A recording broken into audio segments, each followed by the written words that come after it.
Hello guys, Aditya Roshan this side, Nihal Singh here. आज के इस वीडियो में हम लोग डिस्कस करेंगे बेसिकली दो न्यूज। एक न्यूज होगा कि इंडिया में स्टेट वाइज क्या एम्प्लॉयमेंट एंड अनएम्प्लॉयमेंट का रेट चल रहा है, क्या गवर्नमेंट का इनिशिएटिव है। दूसरा न्यूज है हमारे पास, गवर्नमेंट स्कीम रिलेटेड है। 22 जनवरी को प्रधानमंत्री द्वारा रिलीज किया गया था पीएम सूर्योदय योजना। एम रखा गया है 1 crore rooftop solar panel install करने के एक लिए। दूसरा न्यूज होगा बेसिकली सोलर पैनल के रिलेटेड और एक होगा एम्प्लॉयमेंट के रिलेटेड। अभी स्टार्ट करते सोलर पैनल से स्टार्ट करते हैं। So welcome to the third episode guys. PM Suryodaya Yojana start किया गया था 22 जनवरी को। राम मंदिर का इनॉग्रेशन था। उसी दिन प्रधानमंत्री यूपी से वापस आए थे और दिल्ली आते के साथ शाम को ये योजना शुरू किया गया था। 1 करोड़ हाउस होल्ड को रूफटॉप सोलर पैनल से एक्वायर करना है, इंस्टॉल कराना है। और बेसिकली कुछ वैसा डेडलाइन वगैरह नहीं दिया गया था। इंडिया का ऐसे टारगेट है 500 गीगावाट 2030 तक एक्वायर करना है। करंट कैपेसिटी अगर देखेंगे तो 73 गीगावाट का है अभी। और एस्टिमेटेड कंजम्पशन अगर 2030 तक का लेते हैं 2,04,000 गीगावाट का है। अगर उसके हिसाब से अभी जो डेडलाइन हम लोग लिए भी हैं 2030 का 500 गीगावाट, कुछ भी नहीं है। पता नहीं इससे क्या होगा। बट इसका थोड़ा सा हिस्ट्री पे अगर तुम देखेगा स्टार्ट कहाँ से हुआ था। 2014 में जब मोदी गवर्नमेंट रूलिंग पे आया था ना, उस टाइम वो पीएम मोदी सूर्योदय योजना एक लाए थे। उस टाइम पे एक योजना लाए थे जिसमें कहा गया था कि 2024 तक इंडिया 500 गीगावाट इंडिया में solar energy recyclable energy create करेगा, इंडिया में खुद से प्रोड्यूस करेगा। अब उसमें क्या हुआ था कि उसमें अभी 2024 आने वाला है, बट इस साल के एंड तक भी उसमें सिर्फ 5.78 जैसे जो 500 था ना, उसमें क्या गवर्नमेंट का प्लान था कि 100 यूनिट जो होगा वो सीधा डायरेक्ट सोलर पैनल के थ्रू आएगा। ठीक है, अभी सीन कैसा हो गया कि गवर्नमेंट क्या किया कि उसमें 100 यूनिट में सिर्फ 5.87 यूनिट ही सिर्फ सोलर पैनल से आ रहा था।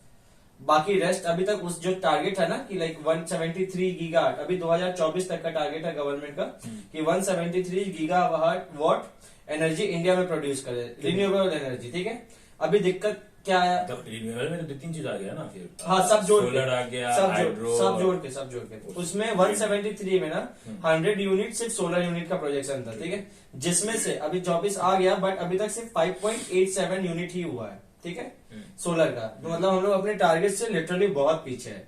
अब क्या होगा कि गवर्नमेंट इसको एक्सटेंड कर रहा है क्योंकि अभी इलेक्शन आ रहा है। जो भी मतलब अभी इंटरिम बजट में भी सोलर एनर्जी का इसलिए बात किया गया। अभी नेक्स्ट टारगेट क्या किया जा रहा है कि 2030 तक 500 गीगावाट एनर्जी इंडिया में खुद से प्रोड्यूस होगा। ठीक है, उसके लिए इंडिया में एक काउंसिल बना है, आरईसी ऑर्गेनाइजेशन करके बना है। वो क्या वो गवर्नमेंट बॉडी है, गवर्नमेंट के अंदर में वो 5-6 प्राइवेट सोलर पैनल मतलब ये solar energy renewable energy sources में ना बिजनेसेस देख रहा है। अभी तक इसमें गवर्नमेंट 15,000 करोड़ इसका फंडिंग मिल चुका है इसको। 1.2 ट्रिलियन 2030 तक गवर्नमेंट इसमें इन्वेस्ट करने वाला है। ठीक है, गवर्नमेंट का क्या प्लान है कि हर घर में, अब दिक्कत क्या है पहले बेसिक समझते इसका दिक्कत सबसे पहला ये है कि रूफटॉप जो सोलर लगवा रहे हो उसमें बहुत मतलब कैपेसिटी होता है, तो 2 वाट 4 वाट 5 किलोवाट ऐसे होता है, जो कि कुछ भी नहीं है।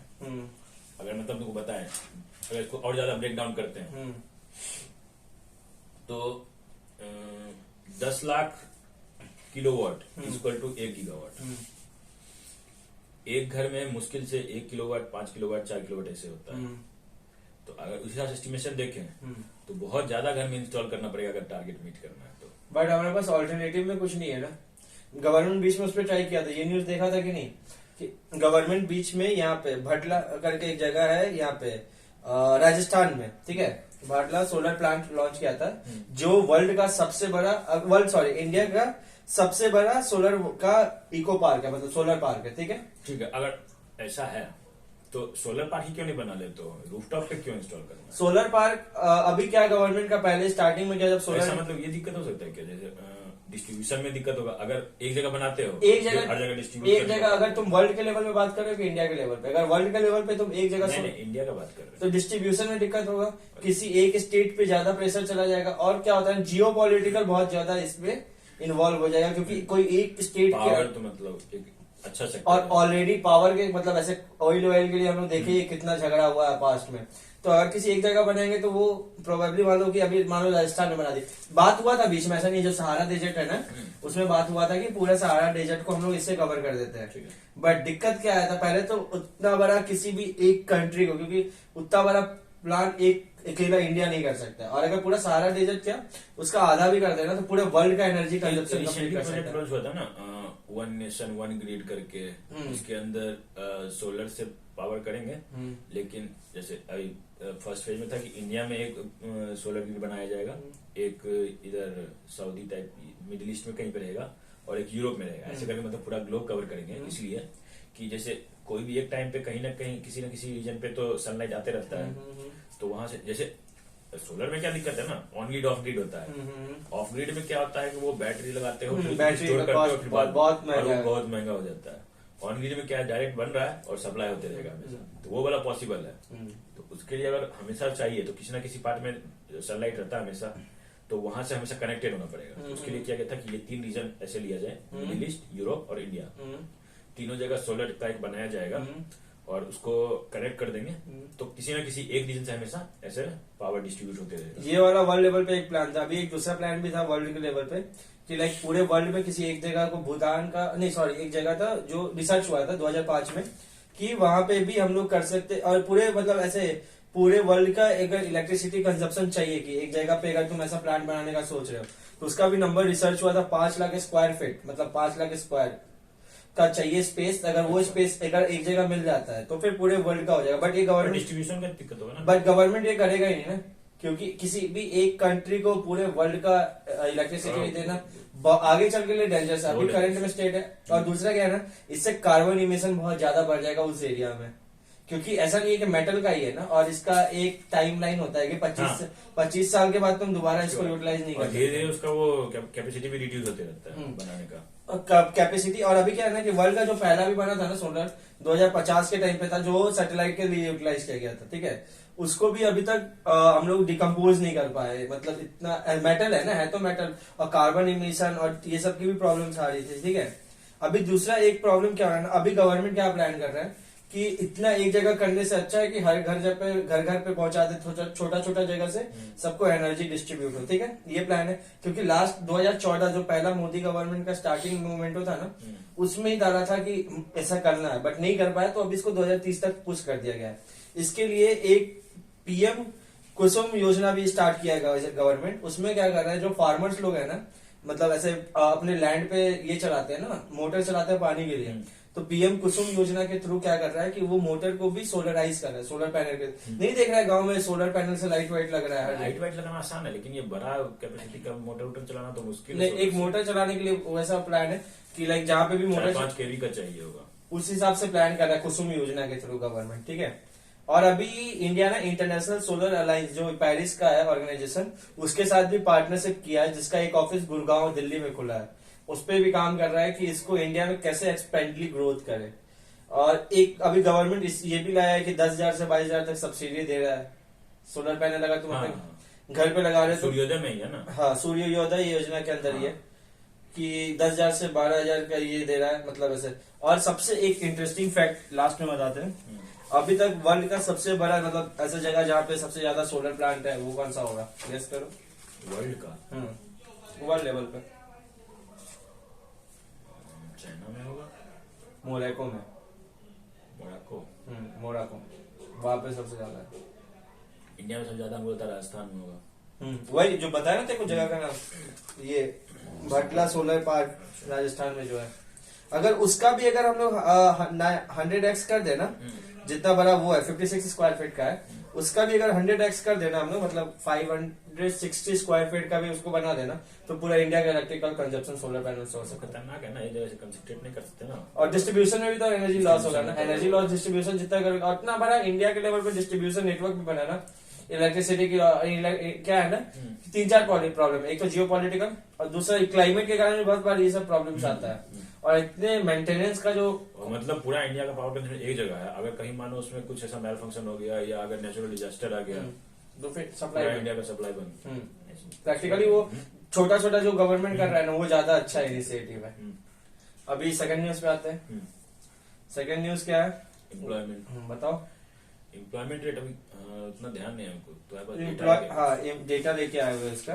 अभी करंट इंडिया का जो अनएम्प्लॉयमेंट रेट है उससे पहले एक चीज सबसे इम्पोर्टेंट जानते हैं। सबसे ज्यादा अनएम्प्लॉयड जो स्टेट है वो लक्षद्वीप है। यूनियन टेरिटरीज और स्टेट दोनों का लेके बात करें। और क्राइम में सबसे ज्यादा पता है, देखो बहुत इंटरेस्टिंग है, मेरे को भी आज मिला। क्राइम में सबसे ज्यादा इंडिया में सबसे ज्यादा क्राइम रेट कहाँ होता है? हरियाणा? नहीं केरला? नहीं, फिर आसाम। सबसे ज्यादा क्राइम रिसेंट डेटा है। हाँ रिसेंट डेटा है 2021-22 का। सबसे ज्यादा जहाँ पे क्राइम होता है ना वो आसाम में होता है। अब दिक्कत क्या आ रहा है एम्प्लॉयमेंट में? क्या दिक्कत आ रहा है कि इंडिया में 6.9% है अनएम्प्लॉयमेंट रेट, जो एवरेज निकाला गया हर फोर्थ क्वार्टर का। ये एनुअली का नहीं है, फोर्थ क्वार्टर वाइज है, ठीक है। करंट डेटा है। हाँ बट एक इंडिया में मेजर प्रॉब्लम आ रहा है कि इंडिया का जीडीपी तो बढ़ रहा है, बट इंडिया का ये सोचने वाली बात है कि जब ग्रोथ आ रहा है कंट्री में तो फिर एम्प्लॉयमेंट क्यों नहीं हो रहा है? ये जो परसेंटेज रेट निकलता है कैसे कैलकुलेट होता है? जीडीपी का नहीं अनएम्प्लॉयमेंट का। अनएम्प्लॉयमेंट रेट का होता है कि किसी भी एरिया में जितने एम्प्लॉयड लोग हैं डिवाइडेड बाय जितने लोग को एम्प्लॉयमेंट चाहिए, और मतलब और जितने लोग अनएम्प्लॉयमेंट चाहिए और जितनी अपॉर्चुनिटीज है, मतलब उसको डिवाइड करके जैसे जितने लोग हैं नीचे जितने लोग जॉब चाहिए और जितने लोग के पास अपॉर्चुनिटी है उस चीज को फुलफिल करने के लिए, इसको मल्टीप्लाई डिवाइड करके इंटू 100 करने से निकलता है ये वाला। मतलब अपॉर्चुनिटी डिवाइड बाय पोटेंशियल। ठीक है। अभी देखो सीन क्या हो रहा है इंडिया में। क्या हो रहा है ना कि मेन प्रॉब्लम क्या आ रहा है कि एगो यूपी पुलिस का आया था भर्ती 2021 या 20 में, याद है तुमको? जिसे 62 को सीट था। यूपी पुलिस में कोई मतलब ऐसा चपरासी का ही नौकरी किया था। 62 को सीट था और 5th क्लास का तो कॉमन हो गया अभी। उसमें 93,000 लोग भरे थे और उसमें 60,000 500x पीएचडी लोग भर रहे हैं 5 क्लास का जॉब। तो मेजर प्रॉब्लम क्या आ रहा है ना कि लोगों को अभी सरकारी जॉब चाहिए। अब तुम जैसे डेटा पूछ रहा था ना, सबसे ज्यादा अभी ये पुराना डेटा है जो अभी बता रहे हैं ना, हरियाणा का था 2021-22 का है। सबसे ज्यादा अनएम्प्लॉयमेंट हरियाणा में था 37.4%। बट अभी लास्ट ईयर का डेटा बता रहे हैं, उसमें हरियाणा से ज्यादा बढ़ गया हिमाचल प्रदेश का। हिमाचल प्रदेश हो गया अब 33.2% और उसके बाद आ गया हुआ हरियाणा के हिमाचल प्रदेश के बाद आ गया राजस्थान उसका। और अगर तुम ओवरऑल इंडिया का बात करो तो वो 15.23% अनएम्प्लॉयमेंट रेट। मतलब हर 100 में से 15 लोग एकदम बेरोजगार। किसी कंपेयर कर सकते हैं क्या? मतलब और दूसरे कंट्री से डेवलप्ड से उसका डेटा तो नहीं है, उसका चेक करना होगा, अभी चेक कर लेते हैं उसको भी अभी। और ये दिक्कत अब इसका सॉल्व करने के लिए गवर्नमेंट क्या कर रहा है ये देखते हैं। पहले तो एक WHO का रिपोर्ट है, थोड़ा सा फनी है, बट वो क्या है ना कि इंडिया में जितना अनएम्प्लॉयमेंट है उसको अगर गवर्नमेंट को खत्म करना है तो हर डेली बेसिस पर 27,000 जॉब प्रोड्यूस होने चाहिए, जो कि लगातार 12 साल होगा, तब इंडिया का आज के डेट का अनएम्प्लॉयमेंट खत्म होगा।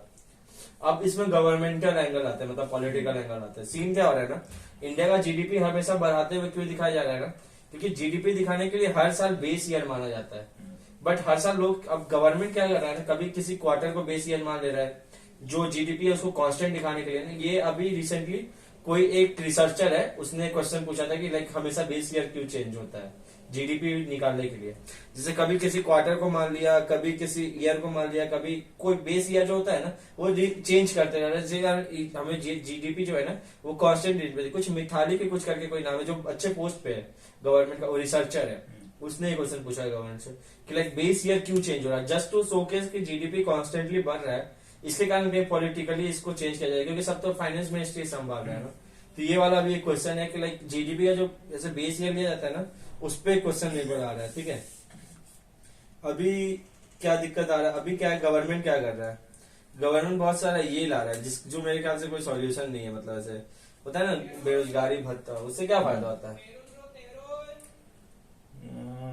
उससे क्या मतलब, जैसे अगर लेबर क्लास लेवल पे, लोअर लेवल पे देखेंगे तो जैसे जिसके पास कुछ भी नहीं है गाँव में, ये मनरेगा ये सब चलता है, तो कुछ नहीं है तो कुछ हो जाता है। बाद बाकी इलेक्शन का सब काम है, ये सब तो कुछ है नहीं खास। बट लोग 100 दिन का रोजगार गारंटी मिल जाता है, बट ऐसा कोई फायदा नहीं, काम ऐसा काम हो भी नहीं रहा है। सब अभी प्राइवेट सेक्टर पे छोड़ दिया गया है। नहीं, लेकिन इन्वेस्टमेंट लाओ, कुछ करो, ये सब हो जाता है। इन्वेस्टमेंट तो आ रहा है, बट लोगों का ऐसा मेंटेलिटी भी बना हुआ है कि गवर्नमेंट जॉब काम किया जा रहा है। इंटरप्रेन्योरशिप को सपोर्ट। हाँ बट अभी अग्निपथ स्कीम आया था जो 2-3 साल पहले, उसमें देखा था कितना हुआ था। लेकिन इसमें 3-4 मेन प्रॉब्लम है, पता है कैसे, एक दोनों साइड से प्रॉब्लम मेरे को क्या लगता है कि गवर्नमेंट के साइड से भी प्रॉब्लम है और गवर्नमेंट का ये भी मतलब ऐसा नैरेटिव बनाया गया कि गवर्नमेंट का ये काम ही नहीं है। गवर्नमेंट का काम तो रूल रेगुलेशन करना है, ये सब करना है। बट ऐसा नहीं है ना। अगर तो हाँ, जो तुम डेवलप्ड कंट्री का बात कर रहा था ना कि डेवलप्ड कंट्री का, तो उसका एक डेटा है मेरे पास कि जो डेवलप्ड कंट्री है ना वो अपने एजुकेशन पे 7 to 8% अपना जीडीपी का खर्चा करता है, मतलब जो एक्सपेंसेस करना है। बट इंडिया ना 3% ही करता है। हमें ना एजुकेशन में भी इंक्रीज करने की जरूरत है, क्योंकि आज के डेट में सिस्टम भी तो गलत है यहाँ का। आज के डेट में ना करने से क्या होगा? आज के डेट में ना सबसे ज्यादा स्किल्स का कमी है हमारे घर में, स्किल्स पे काम कर रहा है, क्योंकि नया स्किल्स आ रहा है इंडिया में स्किल पे काम हो रहा है, बट लोग अपग्रेड नहीं कर रहे उस लेवल पे जिस लेवल पे वर्ल्ड में कर रहे हैं।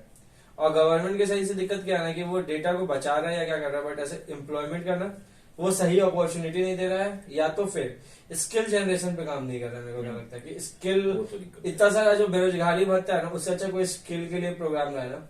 लाइक जैसे अभी हम शार्क टैंक में देख रहे थे कि ये ऐसे कर सकते हैं कि सिलाई मशीन सिखाने के लिए औरतों के लिए लिया है, तो औरतों का भी सेगमेंट बहुत बड़ा है जो ज्यादा अनएम्प्लॉयड है। औरतों मतलब ऐसे कंपेयर करें ना मेल और फीमेल में, तो मेल से ज्यादा फीमेल अनएम्प्लॉयड है इंडिया में। उसका मल्टीपल रीजन है, क्योंकि लोग काम करने नहीं देते, वो मल्टीपल रीजन में जाता है। बट वो मेल से ज्यादा फीमेल लोग हैं जो अनएम्प्लॉयड है इंडिया में। ये दिक्कत है। अभी गवर्नमेंटल साइड से क्या है ना कि गवर्नमेंट तो कोशिश कर रहा है ऐसे अग्निपथ ये सब स्कीम लाने का, बट मेन प्रॉब्लम क्या रहा है, लोगों के मन में जो बना हुआ है ना कि गवर्नमेंट जॉब ही चाहिए, वो मेन प्रॉब्लम हो रहा है। ये इंडिया में कभी नहीं सॉल्व हो सकता। जनरल अभी ये नैरेटिव तो हमको नहीं लगता अभी ये रह गया है। बट एम्प्लॉयमेंट का इशू नहीं सॉल्व हो सकता इंडिया में। ऑल्दो मैन्युफैक्चरिंग आ रहा है, इन्वेस्टमेंट आ रहा है, स्टार्टअप बढ़ रहा है, बट ज्यादातर स्टार्टअप सर्विस सेक्टर में बढ़ रहा है। सर्विस सेक्टर से ज्यादा हमें प्रोडक्ट बेस्ड स्टार्टअप चाहिए, क्योंकि वो ज्यादा लोगों को रिक्वायर करता है मैन्युफैक्चरिंग बेस्ड में। क्योंकि अगर सर्विस सेक्टर और प्रोडक्ट बेस्ड में देखें तो प्रोडक्ट वाले में ज्यादा लोगों को एम्प्लॉयमेंट मिलता है as compared to service. But अभी ज्यादातर जो एम्प्लॉयर मतलब ऐसे स्टार्टअप आ रहा है ज्यादा सर्विस सेक्टर में ज्यादा आ रहा है, इनोवेशन इन सब चीजों पे नहीं आ रहा है, या फिर आ रहा है तो मतलब दूसरे कंट्री से जो इन्वेस्टमेंट आ रहा है उसके थ्रू आ रहा है। तो अपन को ऐसे प्रोडक्ट बेस्ड प्रॉपर स्टार्टअप पे भी फोकस करना चाहिए, ताकि डिस्ट्रीब्यूशन नेटवर्क हर चीज में वो एम्प्लॉयमेंट प्रोवाइड कर रहा है, बट सर्विस बेस्ड में नहीं कर रहा है। समझा पॉइंट? यही है तो ऐसा काम हो नहीं रहा है। चलो फिर आज के लिए वीडियो के लिए इतना ही। चलो बाय।